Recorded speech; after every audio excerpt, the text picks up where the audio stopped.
Jonny, you're going to have to get closer.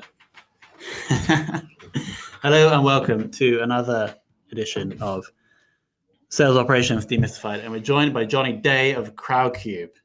Hello. Head of Sales Operations. Yes. This is fantastic, and also an Ebsta customer. Yes. We've had indeed. I think it's one other Ebsta customer on the show, so it's going to be super interesting. Okay. And we haven't actually had an in-person. The last 5 have been remote. So this is great to have you back, have someone back in the room. Yeah. So we're going to go through the normal 9 questions. If you have any questions, if you're watching live, feel free to ping them in the chat and we will answer them as well as we can. So Jonny, how did you get into sales operations? So it's a bit of a strange one for me. So I actually am from a digital marketing background. Awesome. So I spent the best part of sort of 8 to 10 years working in digital marketing.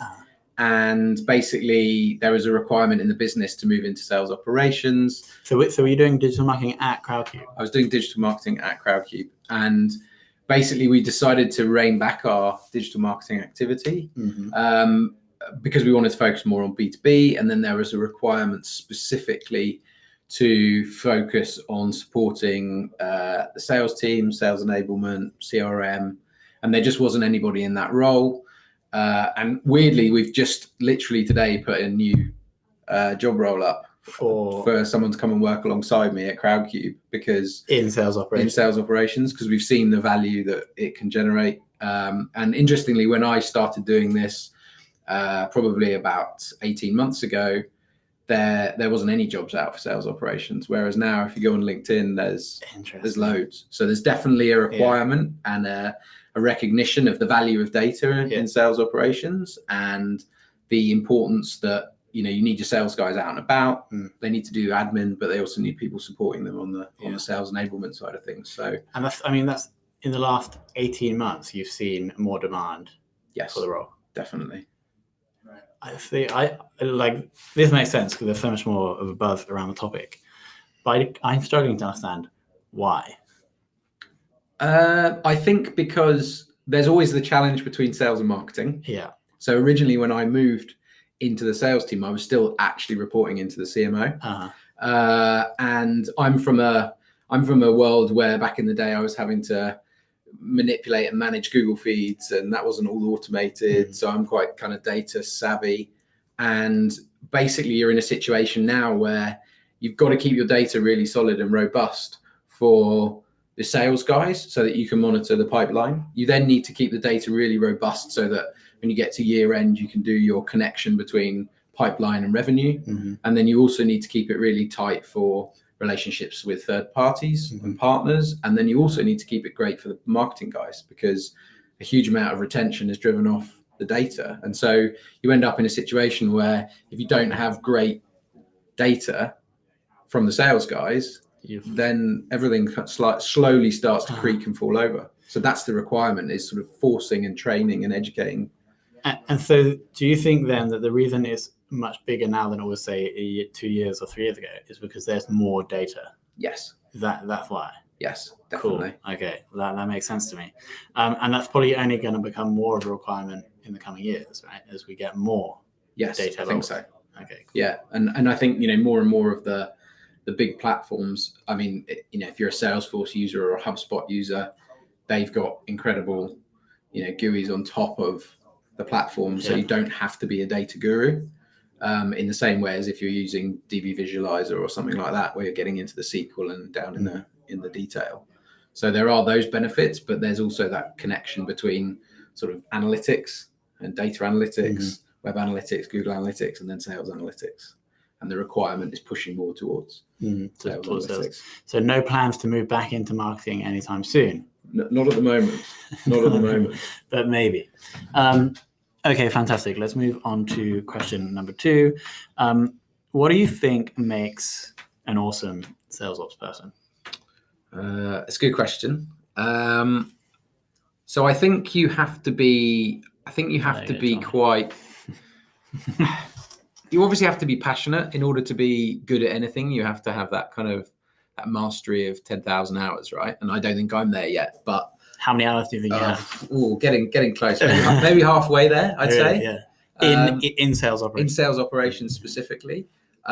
So for me, I mean, the way I tackled it originally, because I moved from marketing into a B2B role. Yeah. And then B2B kind of means CRM management, which is a huge part of sales operations. But for me, where the connection really came was using third-party data. Interesting. And so there's a huge amount of value and there's a huge amount of businesses that provide data. Mm-hmm.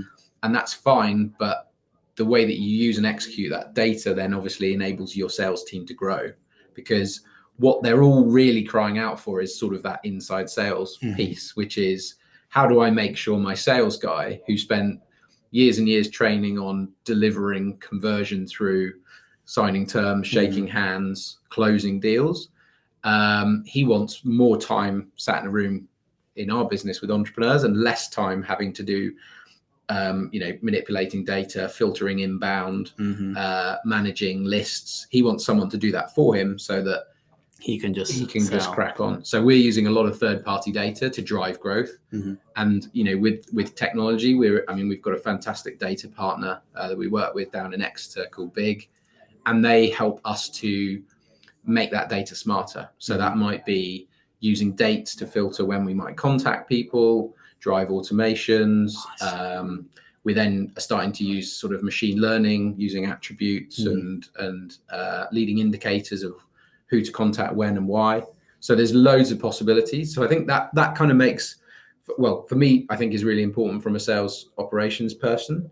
I also think it's just a requirement now to be, for want of a better word, you need to be very commercially minded, because, I work in a startup and we are striving to get to profitability. And so everything we've done this year in terms of our sales model directly links back to revenue. So we sat down for three weeks in January and just said, right, this is how much money we made last year. And then we reverse engineered everything up from the revenue. Yeah.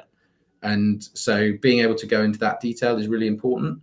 And then for me, it's the age old thing of cross collaboration, right? Working with, product managers. Like, we've got a Salesforce admin, so I work very closely with her, working with product so that they know what you might need from an engineering requirement, working with our legal teams, finance.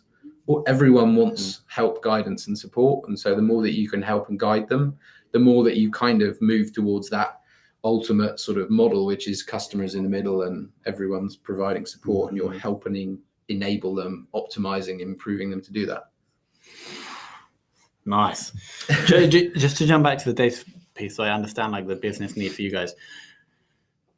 Crowdcube raises funds for startups or small businesses. Yes. From the crowd. So you have this massive list of investors, and then you want to try and get the best small businesses or startups to lift. Yes. And then you guys could take a cut from both sides. Or just the... Yes. Cool. So you essentially you're like data players to understand all of the good small businesses and startups in just the UK? Yeah, we've got an operation in Spain, and we do raise finance for businesses in Europe, but obviously there's some regulatory issues. But broadly speaking, the UK market is still massive. So you essentially need to get a picture of all the good businesses that may want to raise finance, and then you want to choose the ones for your salespeople to go and speak with, right? And so that's your job, is like making the salespeople more effective to go and find the good ones. Yes. All right. Cool. Yeah. Got it. And I mean, the way I always come back to it is that concept of everyone likes to think that their brain is better than the machine, but actually, if you teach the machine, in this instance, it's actually just to do with repetition and building and building and building, so that a salesperson comes in every day and the work's there in front of him in his CRM. Great. It's Monday. I know on Monday I've got 3 meetings. I've got 2 hours where I can set aside some time to do some admin, and then the rest of the time I'm doing this, and this, because my diary is populated. And you start at ground zero, and then you just keep working forward in that way. Don't make them think. They come in and they just have to they have to become the machine, right? Where they're just doing what they're told by the computer.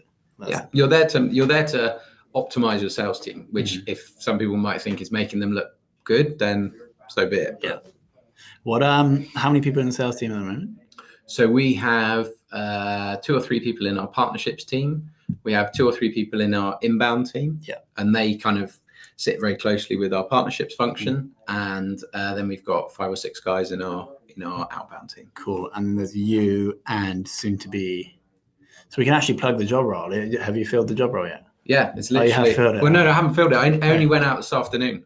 So let's plug it. Yeah. How can people find the job role? If you just go to crowdcube.com and search for careers, it's on the careers page. Nice. So if you want to work with Jonny at Crowdcube in sales operations, go to their site, go to the career section and check out the job description.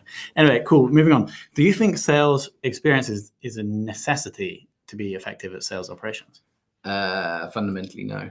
I don't believe it is. I think to have a empathetic understanding of what salespeople's skills are and aren't is obviously valuable. But I don't believe that you need to have done sales to be good at sales operations, specifically because, like I say, I think a lot of it is to do with being logical, ordered, structured, comfortable with process, having the ability to say no, prioritization, all the things that in a way a sort of a good product manager does. That they're able to say, look, we can build technically anything, or engineers say we can always build what you're asking. It's just a case of time, money, where does it sit in the roadmap, what's the prioritization. So I don't believe that you have to be a salesperson. Yeah. But you essentially were in sales before, right? Yes. Not like in your digital marketing role, like your goal is when you're marketing is to sell something. Yes. But I guess you're just not doing it in person. It's one-to-many as opposed to one-to-one. Yes. In some, yeah. So you are like, well, as you actually said before, you are quite commercially minded, or you must be, because you went through that marketing. So you understand like the process of buying. Yes. But you just, do you have sales experience? Yeah, I have worked in sales before. Fair enough. Nice. Okay. I think everyone has in some.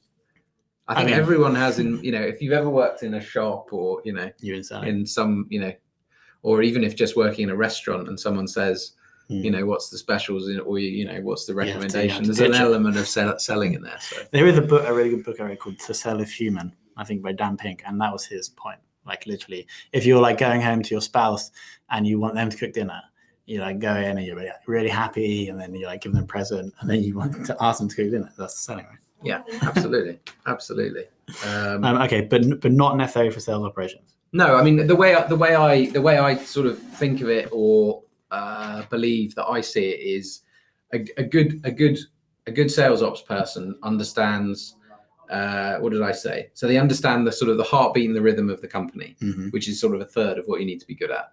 Because everybody, if you buy into what the company's trying to achieve, then you kind of buy into the scenario that your CEO has put forward and the ideas and the future and the goals of the business. So that's a third of what you need.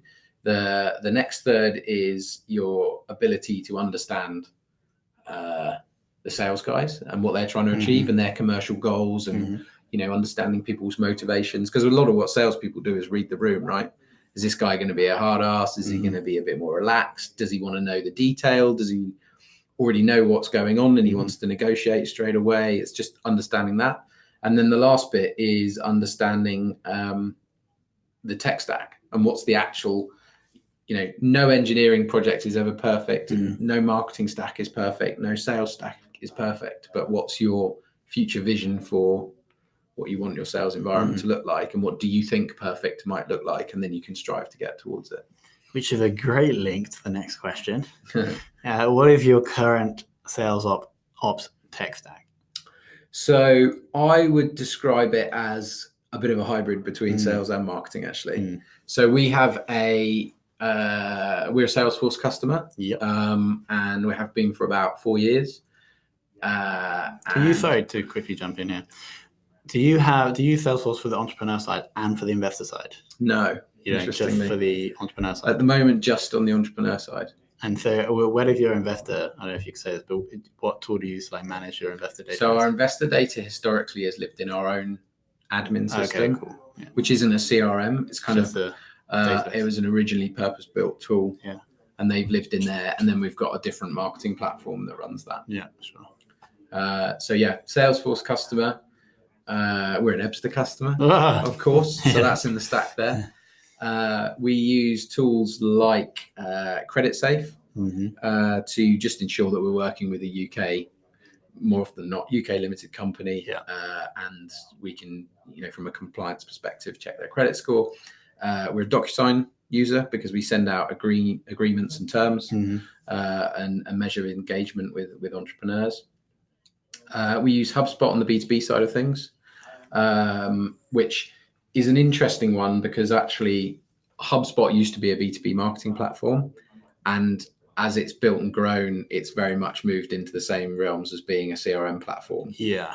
With a app exchange in the same way as Salesforce. So you end up with a slightly confusing data architecture. I don't understand what you're using, because I thought Salesforce was being used for the entrepreneurs and HubSpot was, now you're saying HubSpot is the B2B side. Yeah, so we used originally Salesforce was put in our Exeter team and our sales team in London, and it was being used as a CRM. And that was before we actually really considered having a CRM in the business on the investor side.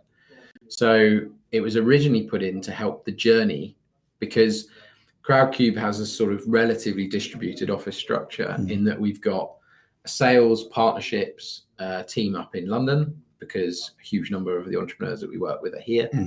We then have our sort of onboarding, campaign success, launch team down in Exeter, and they're supported by legal, compliance, completions, and then we've got an engineering team in Cardiff.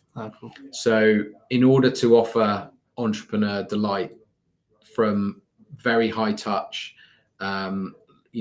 one-to-one trust building up in London, we have to make sure that the information is clear and concise, so that when they get passed to somebody that they might only speak to over the phone or Hangouts or online, there's a clear transition between the two.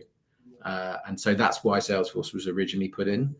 And basically in time, we've sort of seen the value of building that architecture stack around the entrepreneurs. Yeah. And I actually consider ourselves as a three-sided marketplace, because we have investors, we have entrepreneurs, and we also have our partners. And what do they do? So our partners fall into then two buckets. We have campaign support partners who help get companies marketing ready. They might help with brand development. Yeah. They might help connect them with lead investors. And then we also have affiliates, basically. So we provide you entrepreneurs that send us deal flow, cool. and introducers, and that might be corporate advisors. We've got a very strong relationship with Grant Thornton. We're in the process of just signing some terms with a very large UK bank. So we have a requirement to fulfill their needs internally for internal users, and also externally for customers in the company. Do we get all the tech, all the tools? I think so. Oh, the other one that we use, which is super, super smart, which I'm actually really enjoying, is we also use, like I said, third-party data providers. And so what we're actually doing is taking third-party data, we're then placing it into Salesforce, and that essentially puts it in our CRM. We then connect our CRM to LinkedIn Sales Navigator, and there is now the functionality within LinkedIn Sales Navigator to create advanced searches that uses the data from your CRM. Yeah. So we're basically leveraging third-party data to say, this is the data we already know about, and this is the data we don't know about, which then means that we don't, as a sales team, spend time all looking in the same place. So you're saying that when a salesperson is searching LinkedIn Sales Navigator, they can see that data from the CRM from the third-party provider? Yes. Okay, cool. Which is similar to something that Ebsta does as well. Yeah. What? But you mentioned a tool like that you were using that was cool. Is there something doing that for you, or is that just the integration? That's just the integration, and then basically we use our third-party data agency who takes things like web data and our CRM data, and then we're basically building machine learning models in a data warehouse externally, and then using things like Tableau to visualize some of that, and building trends and pulling data together, which we can then put back into things like Salesforce or HubSpot to then execute. So what's like a core insight that you could, or advantage that you could prove or use from machine learning on that data, like a thing that someone like me would understand? So for example, the most important thing for most people when buying something is relevancy, timing, and context. Mm-hmm. So we're trying to use data to make sure we speak to the right person at the right time, and that we use some structure either from the data we've got or as part of the research function of a outbound team member to connect those pieces together. And that then means if someone's interested in raising finance, there's no point me ringing you up the day after you've just completed your first VC round, because you'll probably say to me, I've had the most stressful 6 weeks of my life. I've just got the line, the signature on the dotted line. I'm still recovering from the champagne that we popped last night. I'm not interested in raising finance right now. So for us, it's about connecting with those people at the right time. And making your salespeople more productive in the process, right? Absolutely. Cool. We have a question, or maybe multiple. Jack, how do you deal with the implementation of sales methodologies? I'm not 100% sure what Jack means by that. Does that make sense to you, Jonny? Yeah, it's a very good question. And actually, one of the reasons for hiring this new person is actually because we need to do a better job of documenting sales methodologies. For that very reason, it's quite easy for me to come up with lots of concepts and ideas, but we almost always need someone who can then turn some of these ideas into a reality, document them. And then the most important thing really, I think, is about making sure that people sit down in a room and then you train them and educate them and bring them on that journey with you, so that each day they feel like they're upskilling and training and learning and developing. And actually, interestingly, when I started this role, we were paying for Ebsta, and some of the team were using it, some of them weren't. Some people did understand what it did, some people didn't. And actually, Wayne came in. I said to Wayne, look, I told everyone how great it is, but I'm going to organize a session. Can you just come in and walk people through the product? And then the penny drops because somebody else is saying it. So that, I think, is a real advantage in terms of implementing our sales methodology. But I would also say we're actually in the process of engaging with a third party to try and develop more of the coaching side of the sales skills. So me and my head of sales, we often see it as like a good salesperson needs to be able to do 50% operational, keeping systems updated, and then 50% of their job is learning how to become a master of selling. And it's a constant balance, because I'm saying it's not in Salesforce, it's not happening, and he's saying, but I need to sit down with them and train them on how to close a deal and negotiate and all those sorts of things. So I hope that kind of answers the question on hopefully methodologies. Jack, let's see if we've got a follow-up. Oh, go on, Jack. Do you use a specific platform for onboarding of reps? No, not at the moment. I know there's obviously some pretty cool ones. In fact, one of our old Crowdcube employees actually went off and set up an onboarding platform for salespeople. For anybody, actually, called Personably. But we're actually in the process, like I say, of trying to pull this documentation together. So for a long time, we were using like a Google site and just trying to populate information that was sort of getting lost in emails and just trying to bring it into some semblance, so that if you were a new sales guy, instead of it being, hey, here's your laptop, it's a big city out there, off you go. So we're trying to make sure that we've got an onboarding process, which is session on Salesforce, a session on LinkedIn, a session on HubSpot, a session on how that merges with Ebsta, a session on data analytics, a session on reporting, all that sort of stuff. So we do try and do that, but it could be better. And this person is going to be helping you with that. Yeah, I think so. And also, interestingly, our Salesforce admin. So our old Salesforce admin was more interested in moving into a sort of developer role, because she was more that way inclined. Whereas our new Salesforce admin is very focused on wanting to help train and support and upskill the sales guys, which is just perfect, because then you've got that other voice helping to support your iteration of what you're thinking. What is your favorite tech tool? I can't use Ebsta, can I? No, you can't. I mean, it sounds silly, but not to be sort of brainwashed by the cult that everyone knows is our friends at Salesforce, but we are. They've got some pretty interesting technology that we just weren't using and actually were paying for. For example, so we were finding that we were building technology with a dev agency, and it turns out that for our partners, for example, we can spin up a whole partner community, and we can really put ourselves in the middle of that partner community. Yeah. So, and part of the benefit of that is that we can then get partners to, through pooled logins, submit leads into the system. They can track leads. We can then, because we've got quite a long sales cycle, put how much money they're making into that system and feed that back into them. We can then also build products because we can fire up a community. So our product team can say, right, fire me up a product community for your partners, fire me up a product community for entrepreneurs. And we can do that all within our existing stack. Yeah. And we just weren't using it, but we were paying for it. And so I think it's just about making sure you really understand all the things that you've got on offer. And we also didn't realize that we've had some challenges in the speed of growing, as everyone does, a couple of our systems not working perfectly.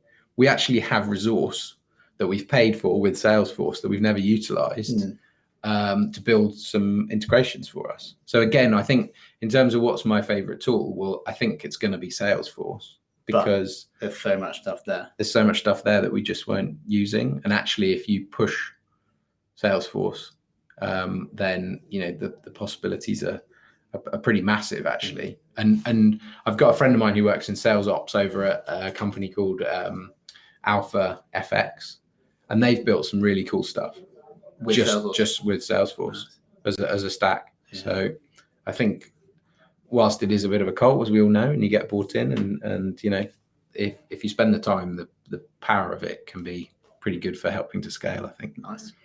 How do you deal with data quality?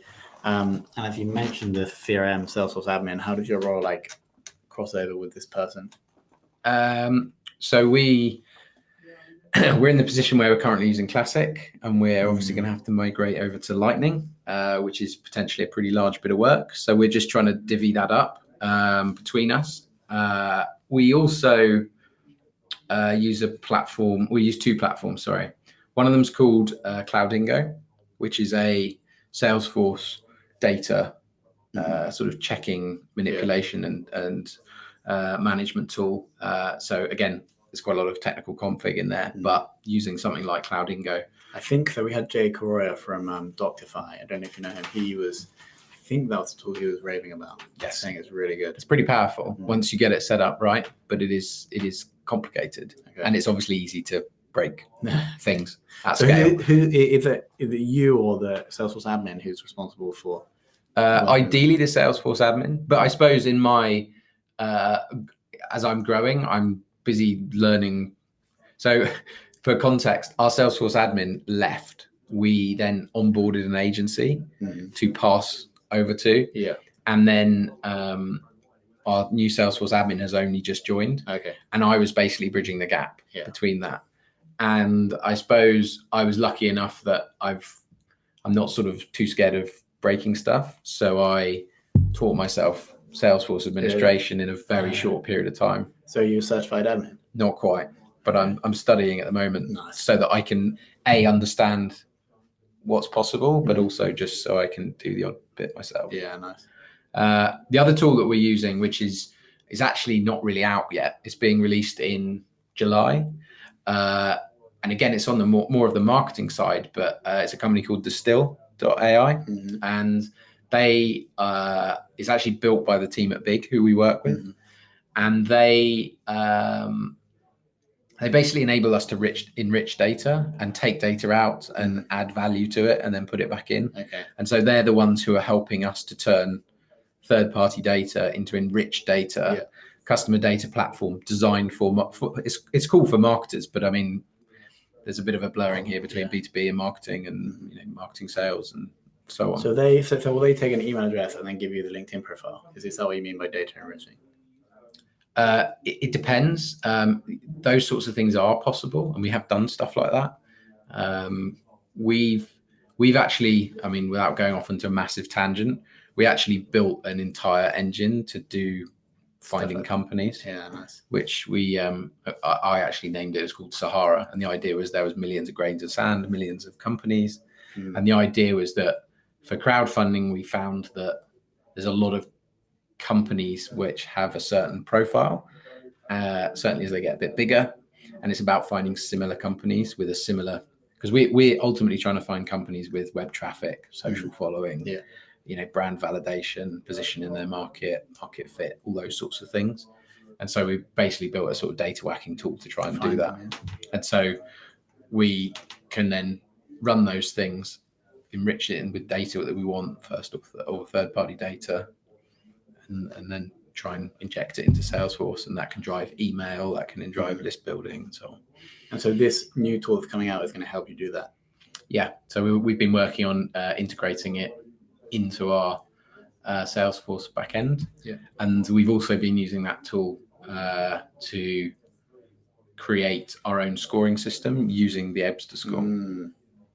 Let's talk more about that. We can talk about more of that in a minute. Biggest challenge. We've got questions.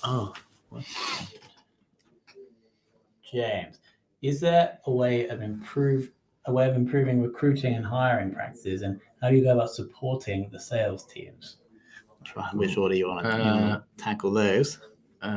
Is there a way of improving? Is that in terms for of reps? I think. Oh, right. I mean, in terms of our sales guys. For reps. We obviously try and do as much as we can in the interviews to try and screen. We have 2 or 3 interviews with people.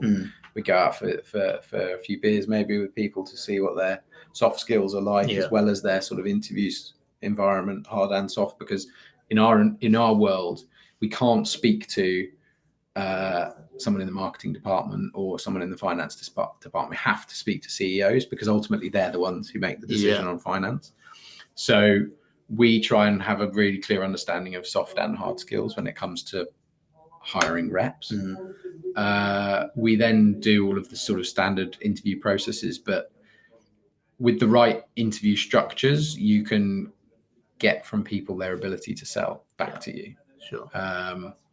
So I think it's all about organization and planning, right? If you're busy, you run into an interview with not a lot of preparation, you've not really spent time on really understanding what you're trying to get out of the interview, what you're trying to get that individual to prove to you, then you really will go down the, do I like them? Yes, no, maybe. And then you'll sit on the fence or go one side or the other. So preparation is always going to be key. And the best bit of advice I ever got was, if there's one thing that you want, is what do you want that person to prove to you? Because they've obviously proved something on the piece of paper that made you select them for a phone interview. And then once they've been through the phone interview, you've given them something that you've given them the time to meet them face to face. So what do you want them to prove to you?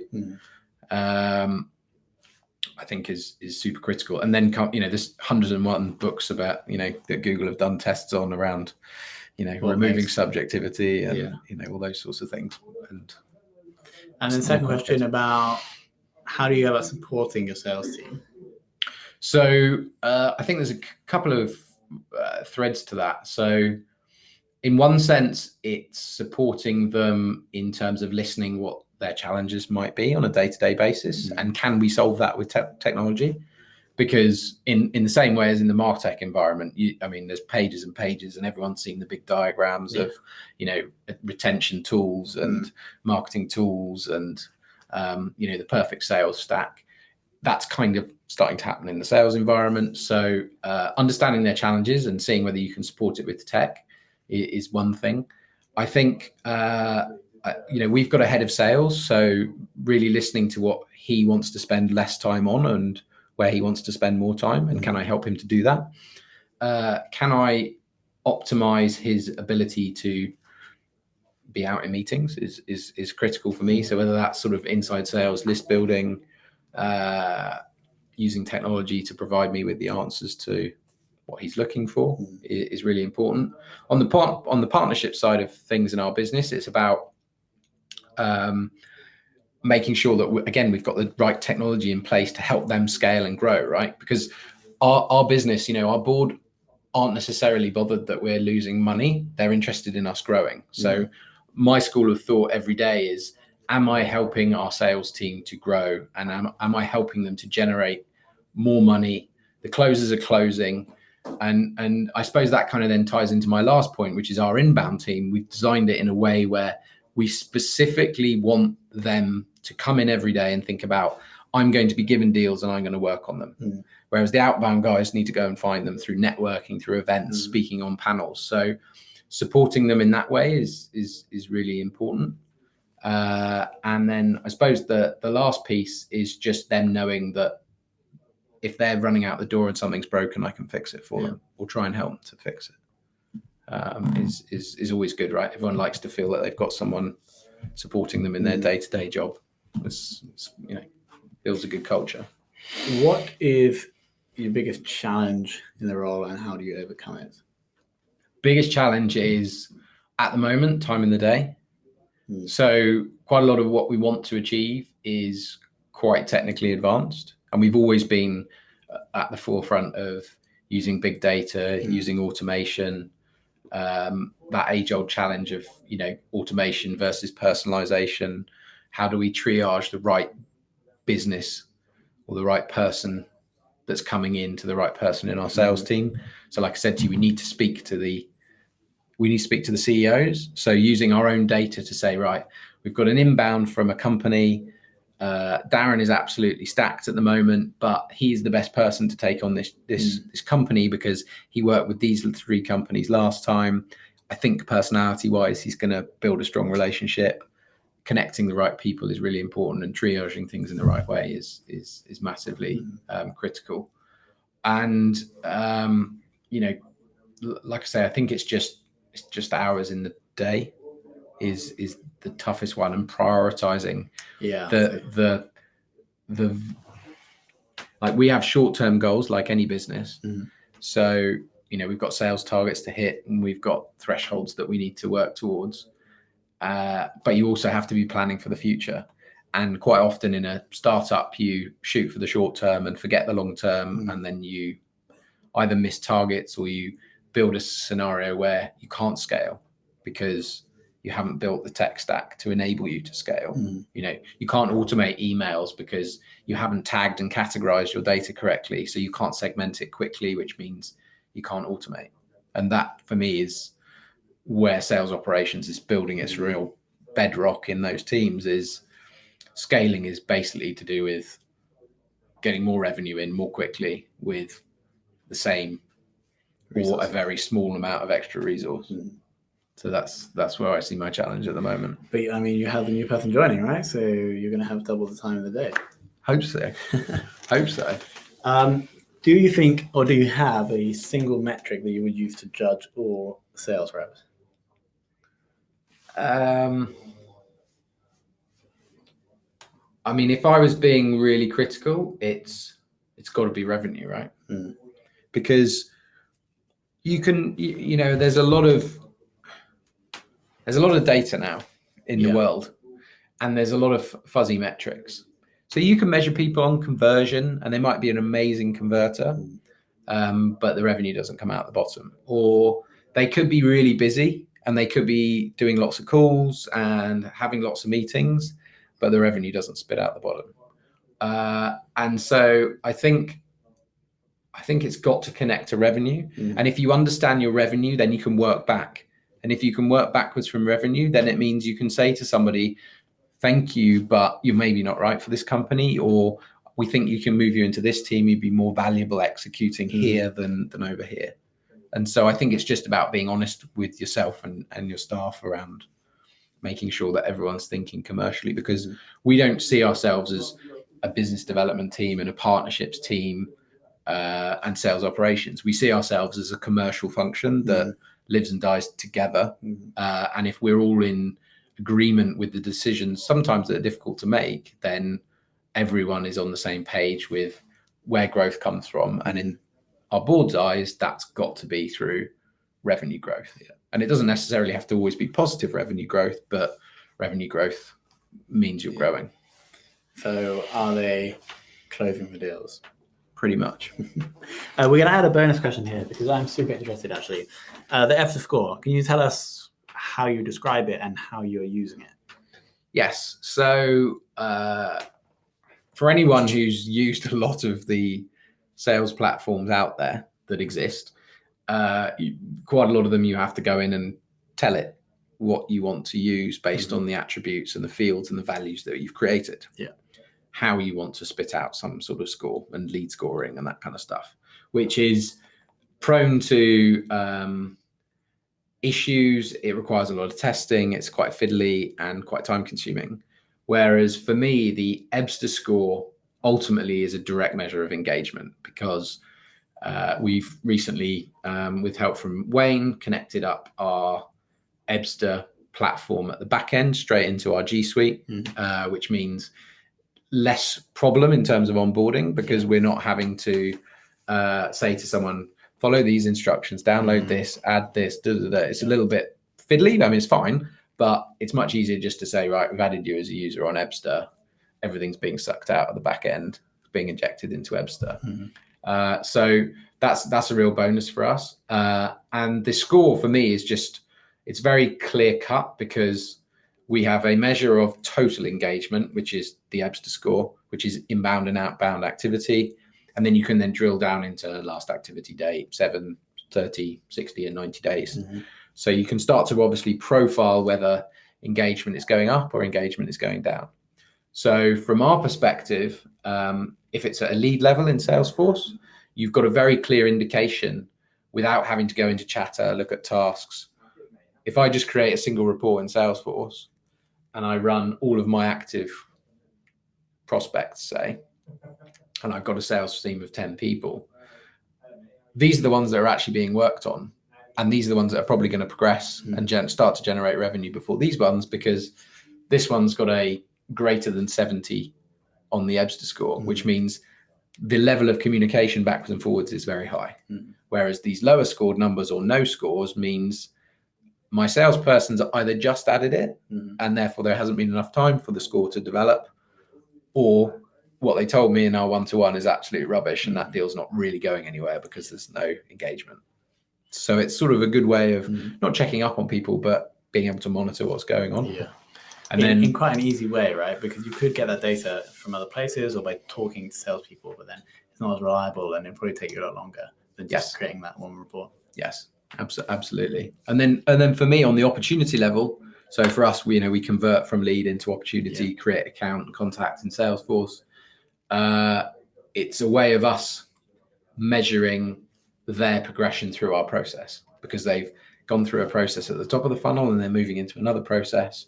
And because our sales cycle is quite long, understanding their ability to progress from handover to go live, because we only generate revenue once they've successfully funded, it means we want to know where they are in our process. Yeah. So quickly on that, once they've signed the contract, do they go from sales to the success team? Yes. Cool. Okay. Yes. And we've actually recently created a quite a clever scoring system. So we have a prioritization score and a what we call a launch readiness score. So the prioritization score uses Ebsta, and our guys at Distill are using that score and essentially mixing it together with a whole number of factors from third-party data, sectors that we know tend to perform slightly better than others. Merging that together, using engagement, and then pushing opportunities and saying these are the ones that we think should be a higher priority because they're moving ahead. And then we couple that with a what we call a launch readiness score, which is how much of our process have they completed. So you might be super engaged, but you've actually not started the process.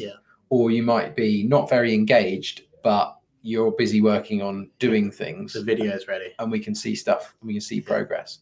So they're not uniform together, but they can be worked independently, and then we merge that as a single score, and then that helps us to move people through our process. So every week you can review all the what do you call that single score? It's just called a blended score in call it the Crowdcube score. Well, Crowdcube score. Yeah. And so you can review that on a weekly meeting, and then the bottom 4 you'll like prioritize and be like, look, we need to get these guys to like do X or yes, because if they're an opportunity, they can generate us revenue, and if they're live, they definitely closer to generating us revenue. Got it. Nice. Okay. Final question: who has taught you the most about sales operations? So I've done quite a lot of, because I was quite new to it and I know the role was quite new. There isn't a huge amount of information about sales operations. So I've done some reading. Where have you read? So I might even have it here actually. I think I might have written it down. So there's a book on Amazon, which is like, if you want to go for the bare basics, which is by a guy called W. Chi. Okay. I listened to that because it gives you a really solid foundation. What's it called? It's called The Basics of Sales, the Sales Operations Collective. Yeah, we'll link to it below on the blog post. And it's called W. Chi. There's another book that I've just started listening to called Predictable Prospecting, which is obviously about building forecasting models and pipeline development and using data. I've then coupled that with so like I said to you, we're in the process of bringing on an agency to work with on some coaching and development and helping our sales guys to master their craft. And they have a series of books, and they are trying to make the people think about selling as a science. And that book's by a guy called Jacco van der Kooi, who's a Dutch guy. And the reason for that is because selling has changed. Gone are the days where you're just solution selling. Yeah. It's got to be a little much deeper. The word of mouth referral is super important as a validation, social validation, and that kind of thing. So it's kind of a collection of traditional sales stuff with new sales methodologies. Obviously, because I'm from a marketing background, I'm thinking and reading in the Hubspot, Salesforce blog world, and on those sort of ecosystems and forums and that kind of thing. And I think that kind of then gives you a bit of a rounded sort of data analytics, sales, and then operations piece. And I'm also very lucky in that I've got a great head of partnerships who I sit next to, who is a really good sounding board. We've also got a really good FD who's also interested in big data and data analytics. So he's very strong on the financial side, and we have a strong chief commercial officer. So the connection between all of us means that we've all got our own skills that then amalgamates together, and that's always super useful, right? Nice. Fantastic. Okay, that was the longest episode of Sales Operations Demystified of all time. That was pretty deep. Sorry about that. No, that was really good. Like, there's some stuff that we definitely have not discussed before. Jonny, thank you so much. What we'll do is we'll link to both Crowdcube and Jonny, and also we'll link to the job description below. If you search for Ebsta Sales Ops Demystified, you'll be able to find this episode and then find those resources. Jonny, thank you so much for joining. You're welcome.